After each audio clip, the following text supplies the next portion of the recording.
Hello and welcome to this special edition of the Way to Wow shows. I'm your host, Kevin Bemel, and today we're celebrating Constitution Day, or as it's perhaps more formally known, Constitution Day and Citizenship Day.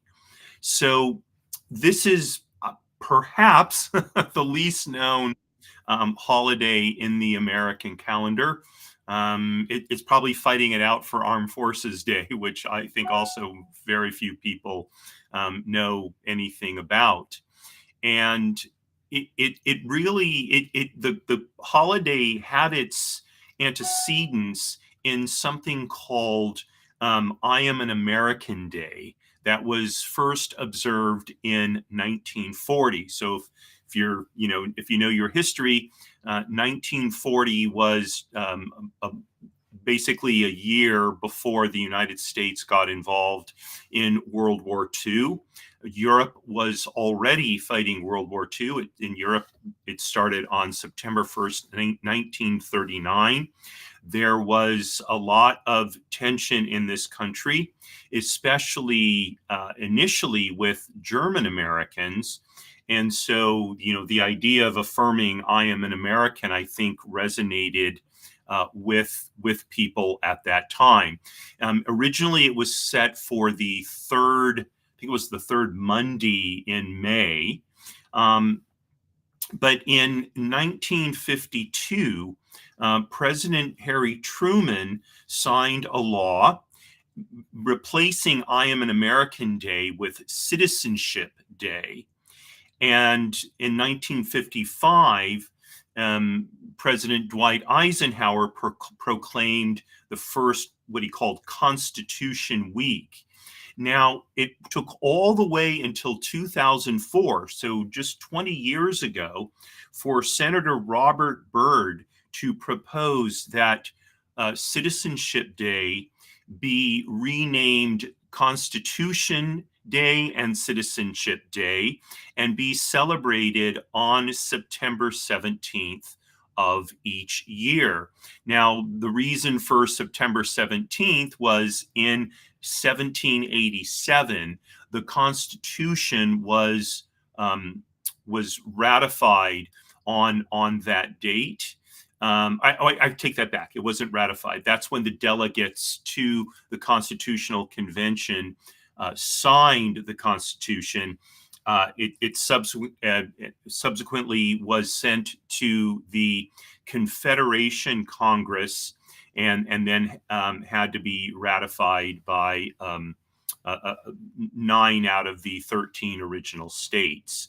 So the day today really celebrates this document called the U.S. Constitution, coupled with our idea, our situation as citizens of the United States.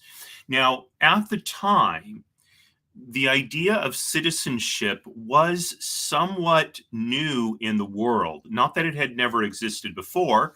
It had, because in Greece, in ancient Greece, people were considered citizens of that democracy. So too in Rome, when Rome was a republic, a certain group of people were citizens. But heading into the American Revolution, so because countries were essentially monarchies, people were not citizens, they were subjects. And in fact, in England today, still, the people who live in Great Britain who are, and I don't even know what to call them, they are subjects of now His Majesty Charles, King Charles. People who move there or who visit there are not subjects, of course. And to be honest with you, I don't know, what is the process for gaining subjecthood, I guess it would be, instead of citizenship in Great Britain. But in other countries. So France is another example. Prior to the French Revolution, the people who lived in France were subjects of the King of France. After the French Revolution, France became a république, as they say in French. And so now the people who were in France became citizens. So citizens imply a republic form of government. And I'm just going to say for a minute here, while we talk about the United States as being a democracy, it is not a democracy. Okay, a democracy is a government where every citizen votes on every issue before the government. Clearly, that is not what we do here in the United States. We are a republic in that we elect people to represent us in the government, and those people vote on legislation. Okay, so America has always been a republic. It's a Republican form of government. This has nothing to do with the political parties. The names of the political parties developed out of these concepts. There are democratic aspects to our republic form of government, but I don't know of anywhere in the United States where there is a true democracy, not even at the municipal level. Like in a city, for example, I don't think maybe there's some city out there where every single resident of a city votes on every single governmental issue, but most cities have something like a city council and a mayor. The city council is the equivalent of a legislature, and the mayor is the equivalent, is the executive. Although in some cities you have a city manager who holds the executive power, and the mayor is more like sort of president of the legislature, something like that. So in the United States, after the war for independence was won by what had been declared in the Declaration of Independence, the United States of America, and the war was won in basically 1783. So the United States existed as a confederation under something called the Articles of Confederation. And the idea was the individual states ran their own affairs and had this rather loose affiliation with each other.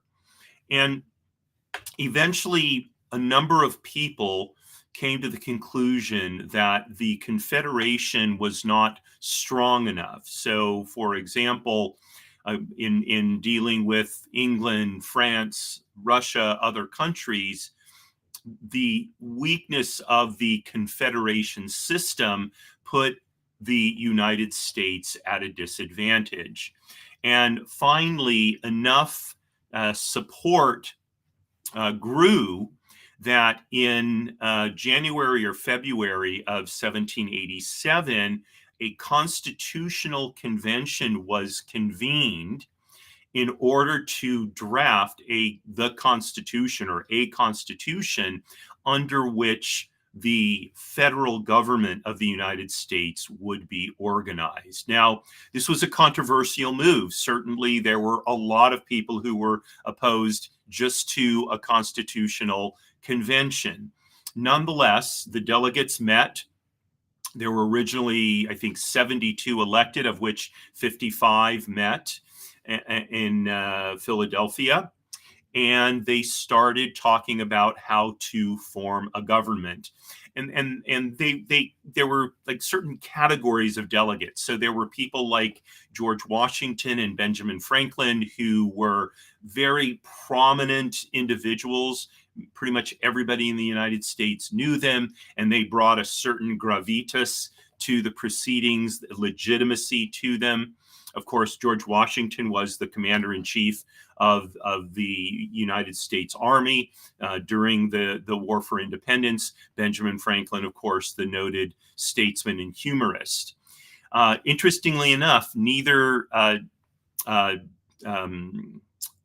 John Adams or Thomas Jefferson, two of the best known members of the Continental Congress that formed or that eventually wrote the Declaration of Independence. Neither one of them were at the Constitutional Convention.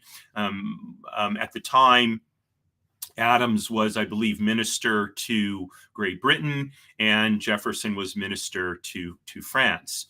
So the convention convened, and there developed basically. I'm sorry, and other types of delegates. There were delegates that were sort of philosophers and theorists about how government should work. People like Alexander Hamilton, James Madison, etc. And then there was then there was a group who they were very, very committed to the rights of the individual states. And so they essentially wanted to undermine almost the Constitutional Convention because they didn't want to see a stronger central government. And then there were kind of all the rest who were there, appointed by their legislatures, their state legislatures, and had yet to be convinced, what really ought to happen. And so they came with, open minds of one degree or another. So the convention convened, and pretty quickly two groups developed.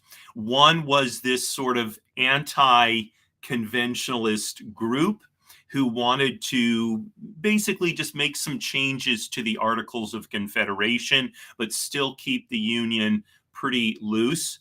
And the other were what we might call the constitutionalists, who were in favor of creating a stronger basis for the federal government.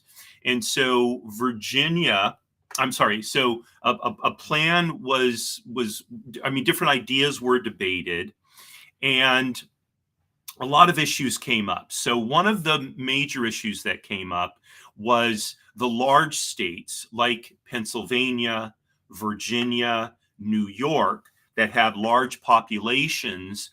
They wanted representation in the federal government proportionate to their populations, which of course would give them dominance.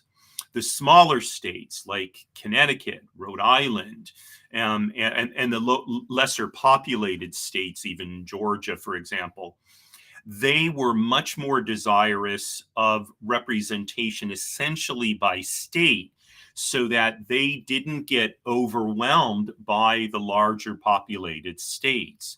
And so this was another battle that was sort of raging within the Continental Congress.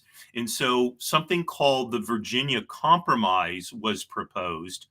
And this is how we ended up with the federal legislature that we have now, where we have a Senate and we have what's became called the House of Representatives. So the Senate represents each state equally. Each state gets two senators, and with there being 50 states today, we have 100 senators. The House of Representatives is elected on the basis of population, and so California, being the state with the largest population, has the largest delegation. Other states, even though that are very small, like Rhode Island, has one member of the House of Representatives, and Rhode Island is the smallest state. But interestingly enough, Wyoming, which is a very large state in terms of size, square miles of land, it also only has one representative, because the population of Wyoming, I think, is around 1 million people, something like that.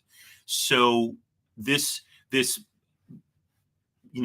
bicameral legislature is what it's called. Bicameral means two houses developed, where you could have where sort of each side got their way, if you will. And that's why they called it the compromise. And indeed, compromise really was the fundamental principle that was exercised at the Constitutional Convention. Nobody got what he wanted purely. The theorists did not get their pure theories. The loose confederation group did not win. The more highly structured, more powerful federalist group did not win. It really became a matter of not what can we create, but what do we think will be adopted? Because the members of the Constitutional Convention knew from the beginning that the states would have to ratify this document. And so, for example, if there had only been a Senate, which gave states equal representation, large states would not have ratified the Constitution. And likewise, if there had only been a House of Representatives with proportionate representation according to population, the small states would not have ratified it. So it took compromise to reach a document and a system that a majority of the states could agree to. And so what was set up then is essentially the system we still have today. So the Constitution has 7 articles in it. Article 1 sets up the structure of the legislature, this bicameral system that I've just been talking about. And it talked about what the qualifications for senators and representatives had to be, what powers would be vested in the legislature. Article 2 set up what's called the executive branch of the United States. And the President of the United States, this office was created, and the President was called the Chief Executive of the United States. Now, this position was also very, very controversial because having just recently gained independence from Great Britain, and in particular, George III, who in the Declaration of Independence was labeled as a tyrant, Americans in general were very skeptical about having one person, at the time, one man, who would, at least in concept, wield such enormous power. And so there was a lot of concern about who would this man be? How would he be elected? How could we guarantee that it wouldn't be some, crazy radical or something like this? And so rather than provide for direct election of the president by what would be called, democratic means, the people who the members of the Constitutional Convention came up with the idea of the Electoral College, something that at the time was thought to be a pretty good idea and now has become, quite a political football as we see elections where one candidate may win the popular vote, but another candidate wins the Electoral College vote and therefore becomes president. And people claim that it's anti-democratic. I mean, strictly speaking, according to the words democracy, or what democracy means, yes, the Electoral College is not democratic because the person with the most votes doesn't become president necessarily. However, like so many other things, the Electoral College was a way of balancing the interests of large population states and small population states. So today, if the Electoral College were essentially wiped out, so then just a few states would really decide who was elected president, and they would be California, New York, Illinois, Texas, Florida. Those 5 states comprise, I think, close to, if not more than 50% of the US population. And so because of that, pretty much the votes of all the other states would have very little impact on what happens with the election of a president. Whereas today, with the Electoral College in place, you can actually see that although California, for example, still has a big impact on who the president will be, because a Democrat running for president can count on getting all of California's electoral votes. Still, the crucial states are Michigan, Pennsylvania, North Carolina, Arizona, Nevada. And one of the things that's interesting, for example, is Arizona did not used to be a swing state. Arizona used to be a reliably Republican state, but that has changed. And Florida used to be much more of a swing state, but as did Ohio, for example. But now both of those have become pretty reliably Republican. And so this movement among which states are crucial to winning a presidential election only occurs because of the Electoral College. And so this compromise that was made at the Constitutional Convention, you can see, though, that it has made for more dynamic elections where candidates have to focus pretty broadly on the 50 states. Look, there's some that certain, California largely gets ignored by both the Republican and the Democratic presidential candidates, because the state is going to go Democratic, okay? And other states that are reliably Republican also get ignored, right? But you still see a lot of campaigning throughout the country, and that's largely due to the Electoral College. So Article 2 establishes the office of the president and also the vice president. It delineates their qualifications, how they'll be elected, and what their duties and powers are.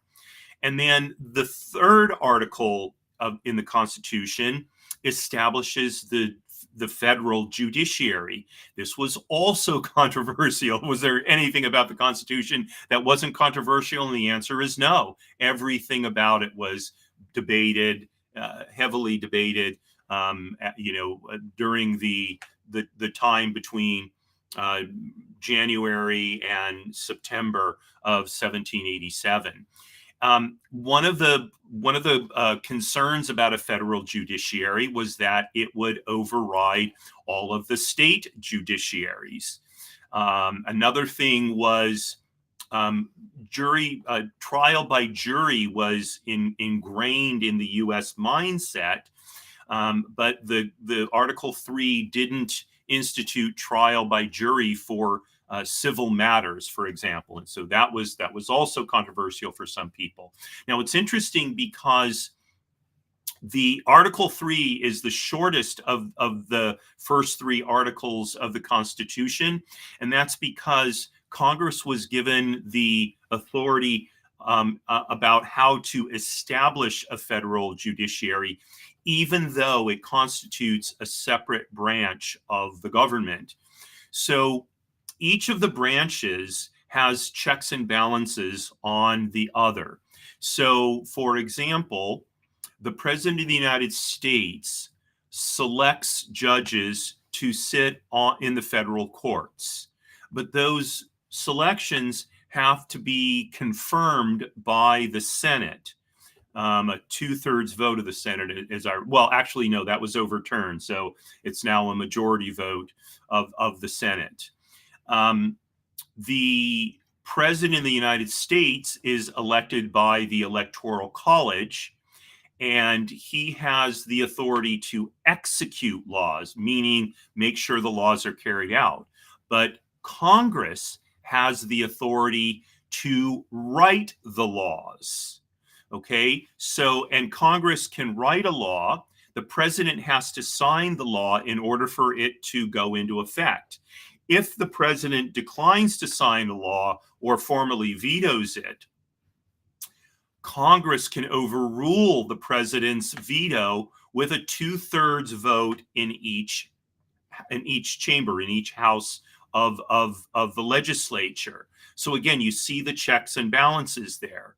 Now, I mentioned that the president selects judicial candidates, the Senate confirms them, but once having done so, Judges to the federal bench serve a life tenure, so they don't have to be reappointed or reelected, which gives them a lot of independence from the other two political branches of government. Having said that, both the president and judges to the federal bench are subject to impeachment by the legislature. So impeachment, a vote of impeachment is held in the House of Representatives, and then a trial is held by the Senate. We saw that a couple of times when President Trump was president.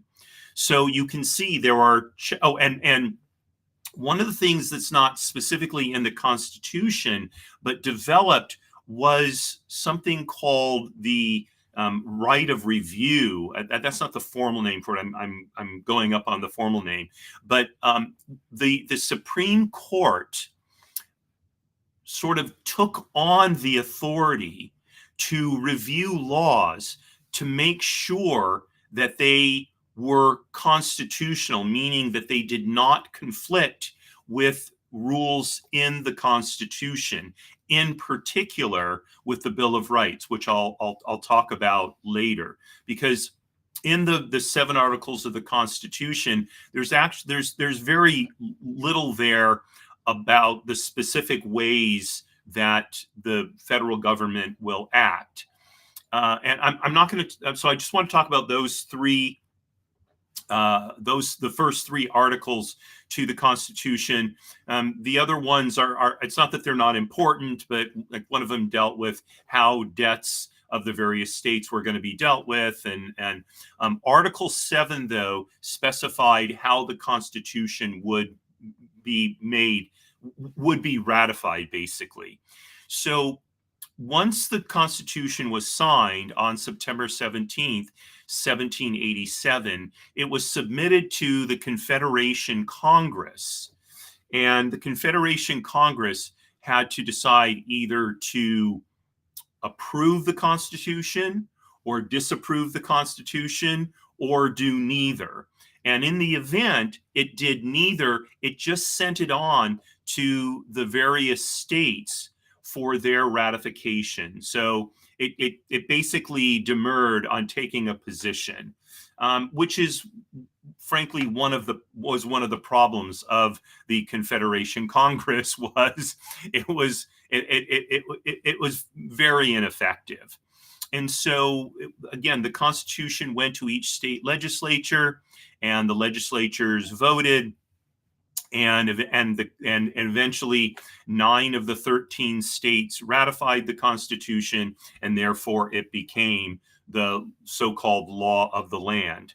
Now, it is interesting to note that Rhode Island did not send delegates to the Constitutional Convention, but nonetheless, eventually, I believe all the states came to ratify it. Now, one of the biggest concerns about the Constitution let me take a step back. So after the Constitution was signed, 2 groups emerged who argued over whether the Constitution should be ratified. One was called the Federalists, who in general were in favor of the Constitution, and the other were called the Anti-Federalists, who in general were opposed to the Constitution.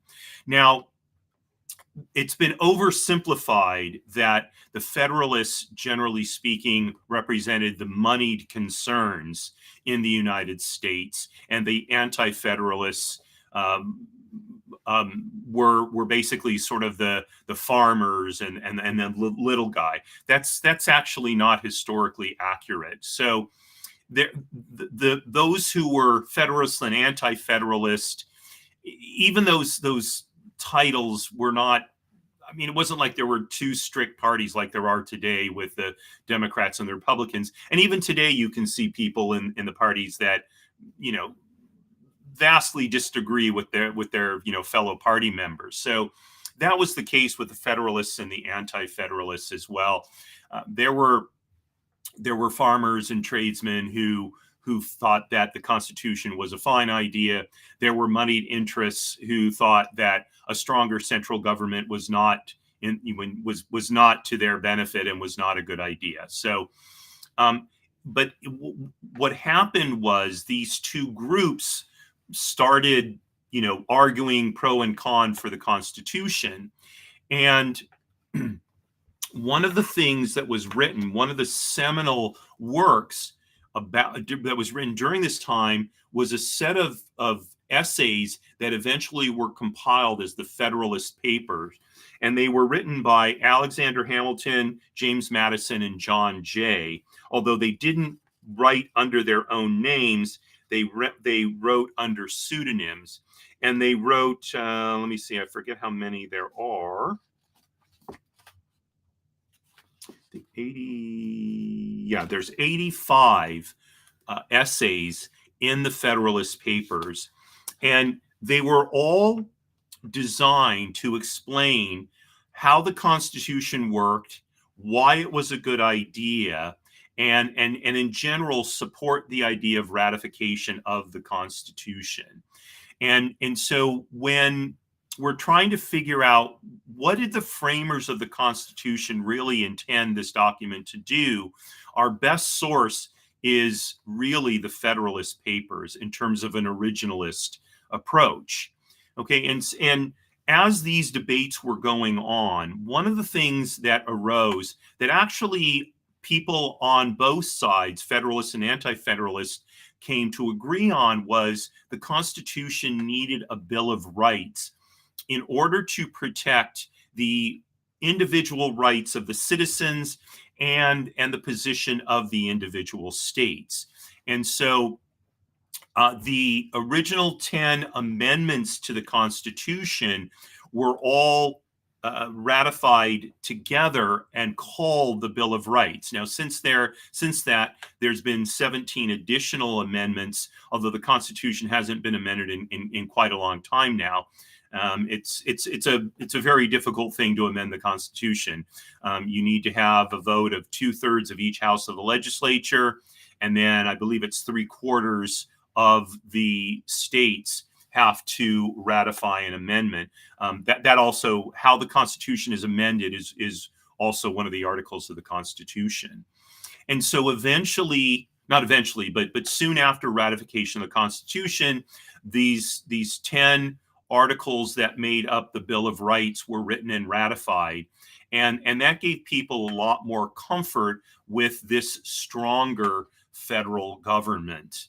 And again, over the last, it's been what, 213 and 24, 237 years, the Constitution has done its job in terms of keeping America as a strong union while maintaining what's called a federal system of government.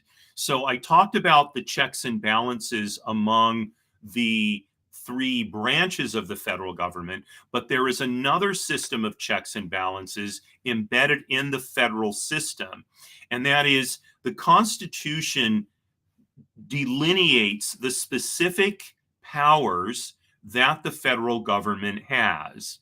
And then the 10th Amendment to the Constitution says essentially, and I'm going to read this so you get the actual text in a few minutes, says that any power not specifically granted to the federal government by the Constitution rests with the states or the people. And the reason this is so is to create a check and balance on the entire federal government. So the federal government is not supposed to be this all-powerful governing body that intervenes on all of the 50 states. Okay, it has its areas that it's supposed to be involved in, and they are things like national defense. They're things like foreign relations.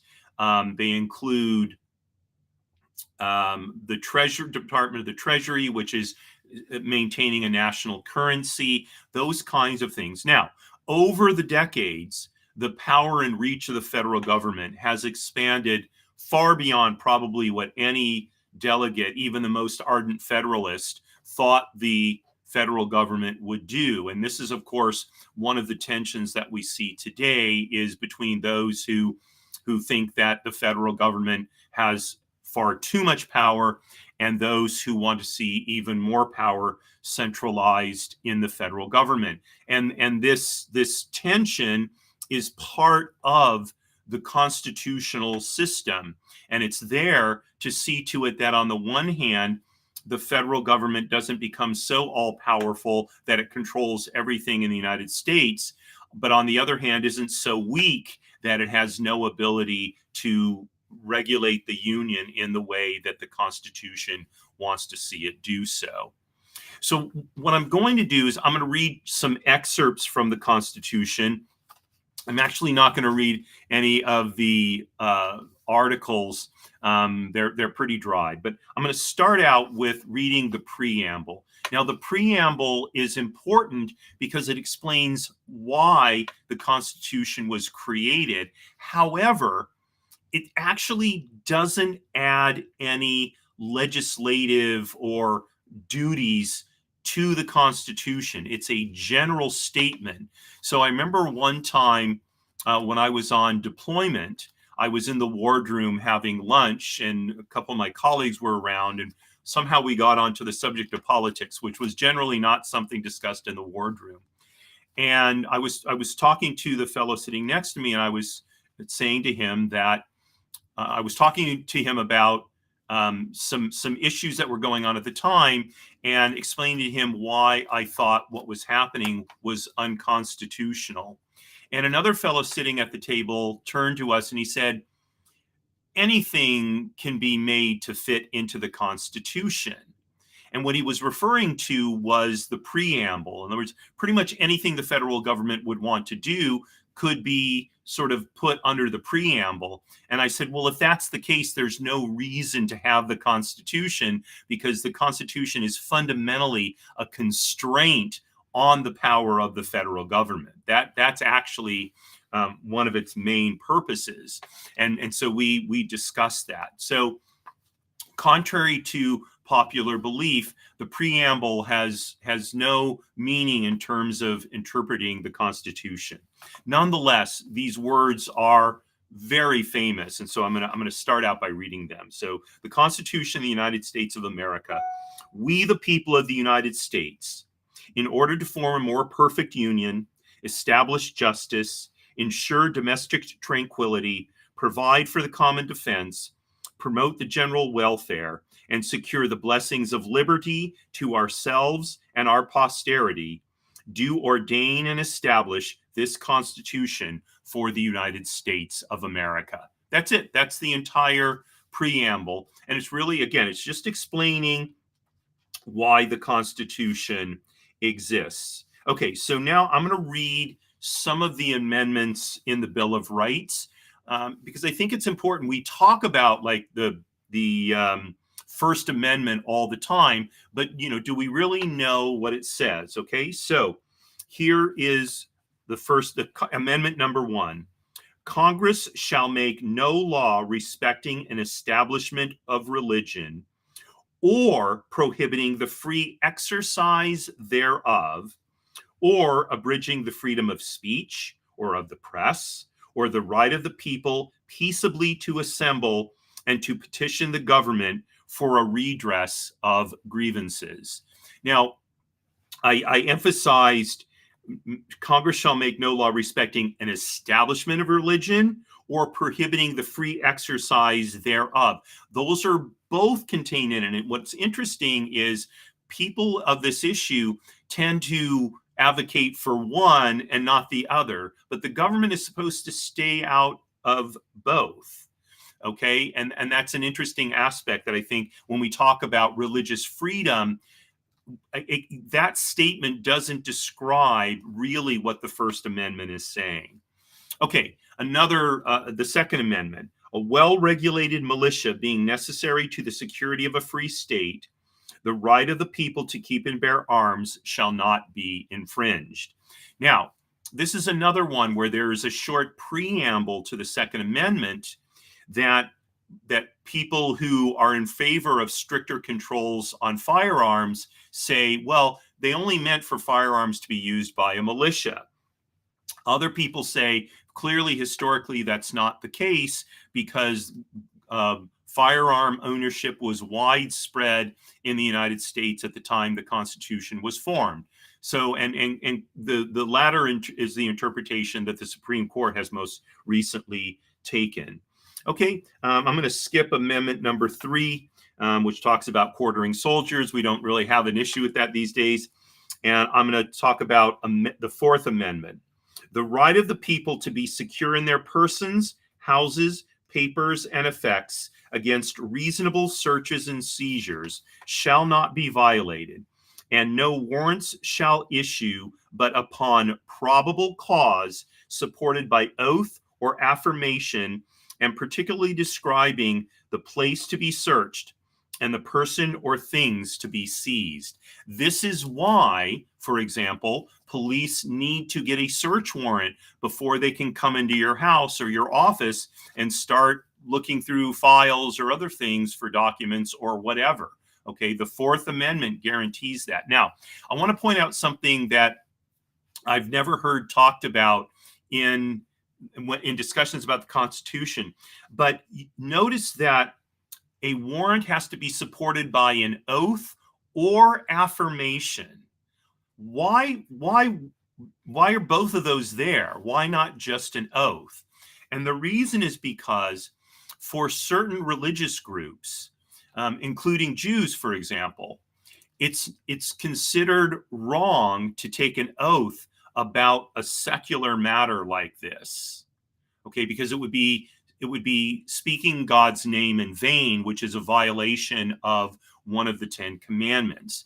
So for example, if I'm being sworn into court, when they'll read the oath and then I say, I so affirm. So an affirmation has the same legal effect as an oath, but it is not the actual taking of an oath from a religious perspective, and therefore it doesn't put me in a position of having taken God's name in vain.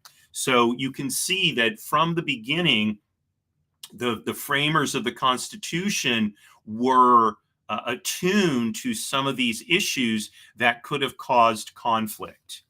Okay, the Fifth Amendment. Okay, no person shall be held to answer for a capital or otherwise infamous crime unless on a presentment or indictment of a grand jury, except in cases arising in the land or naval forces or in the militia, when an actual service in time of war or public danger. Nor shall any person be subject for the same offense to be twice put in jeopardy of life or limb, nor shall he be compelled in any criminal case to be a witness against himself, nor be deprived of life, liberty, or property without due process of law, nor shall private property be taken for public use without just compensation.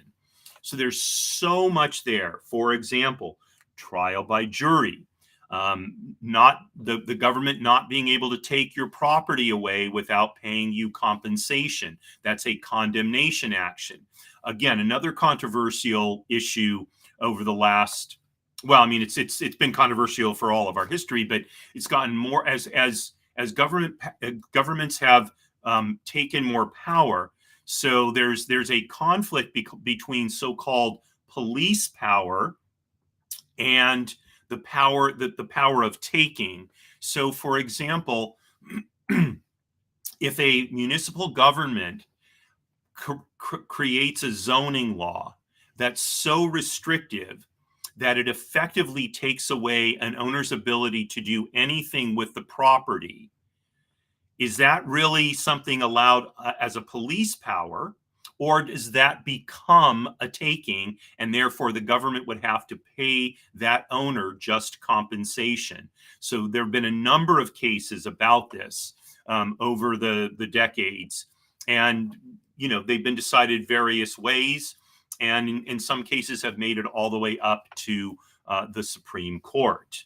Okay, you can also see the issue of double jeopardy. So if someone is accused of a crime, let's say he's accused of murder and he's found not guilty by a jury, the government that cannot turn around and try that person for the same crime. Now, again, this has been somewhat controversial. So for those of you who remember the Rodney King situation here in Los Angeles, when Rodney King was beaten and injured by some police officers.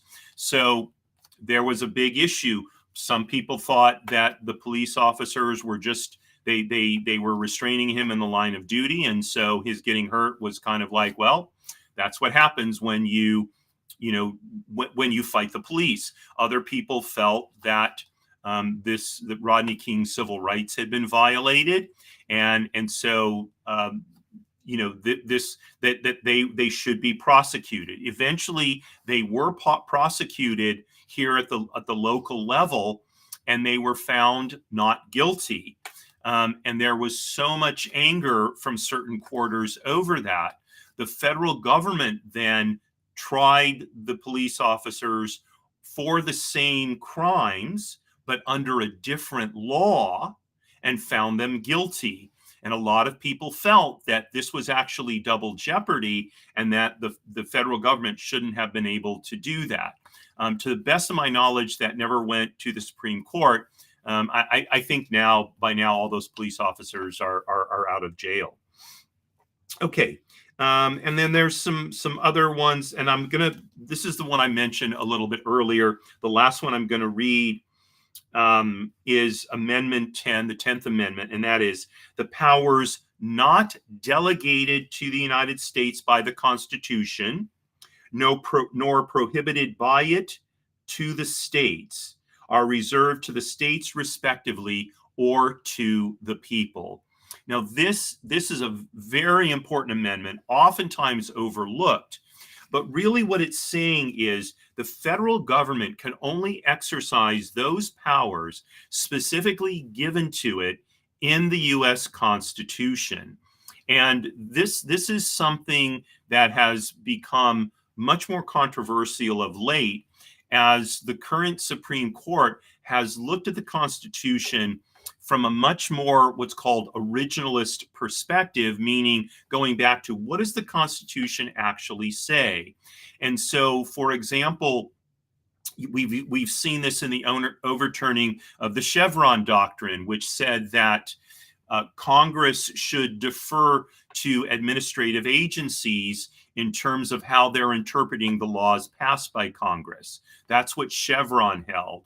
That's been overturned. So the court decided in the last term that that Congress decides the laws, and a federal agency only has authority to the extent that there's a clear intent by Congress to give that agency that power.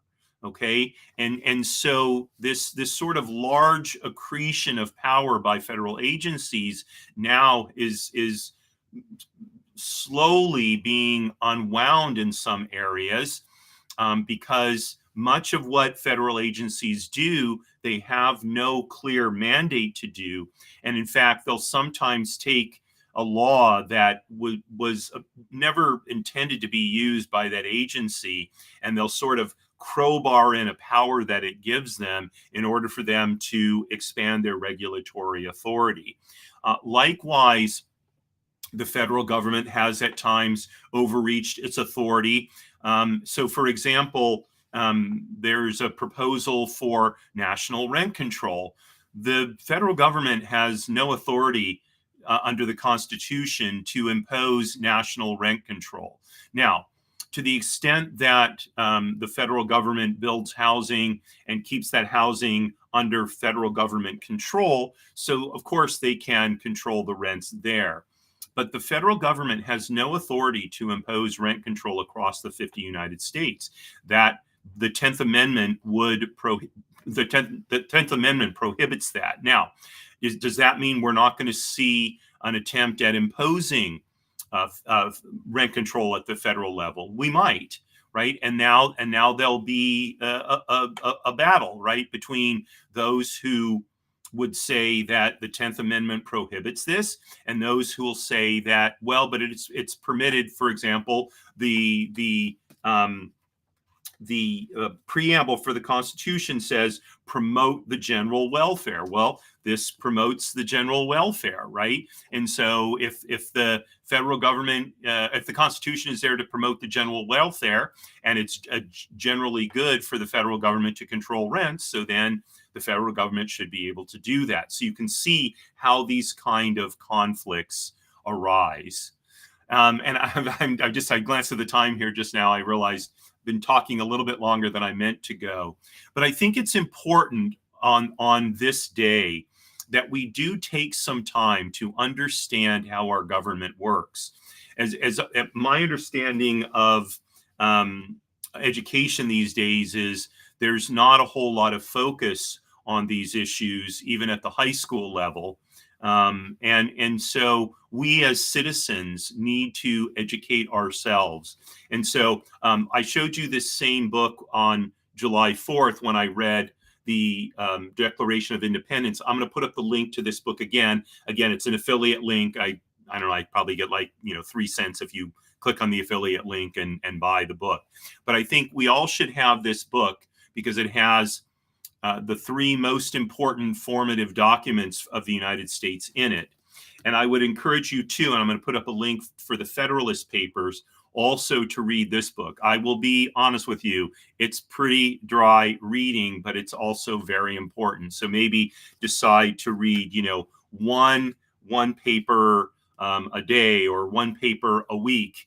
And over the next, couple of years, even at one a week, you'll end up reading all of them. That would be a good goal. And you'll be educated. And no matter where you fall on the interpretive spectrum of the Constitution, I think we're all obligated to understand what the document says and understand not just our own reasons as to why we believe it should be interpreted a particular way, but understand the reasons of the other people who interpret it differently than us, understand their perspective, so that we can, in the spirit of the Constitution itself, make compromises that allows our republic to endure. So I thank you very much for joining me today on this special edition of the Way to Wow shows, this Constitution Day or Constitution and Citizenship Day. I wish you a wonderful rest of the day. Tomorrow at 10 a.m. Pacific time is my show, People Making Money, and it's going to be our monthly edition of Economic Echoes, I believe, right? Yes. So we're going to talk about all of the various economic factors and digging down into them so that we can see how they impact us as individuals. So I've got some new economic factors that I'm going to be introducing into the show tomorrow. So I hope you'll join me. And then next week on Monday is my show, Trusts and Estates Weekly. My guest is Hillary Cooper of Uncluttered. We're going to be, this will be our second show together, and we're going to be talking about what to do when you walk into, your deceased relative's house and you see all the stuff. What am I going to do? So please join Hillary and me on Monday at 10 a.m. These are all Pacific times. And then 1 week from today, I'll be back with my regular Tuesday show, Business Lessons from the Military. So again, thank you so much for joining me. Have a meaningful and happy Constitution Day and Citizenship Day. And signing off as I always do with great, great love and affection. Marie, darling, you are my belle.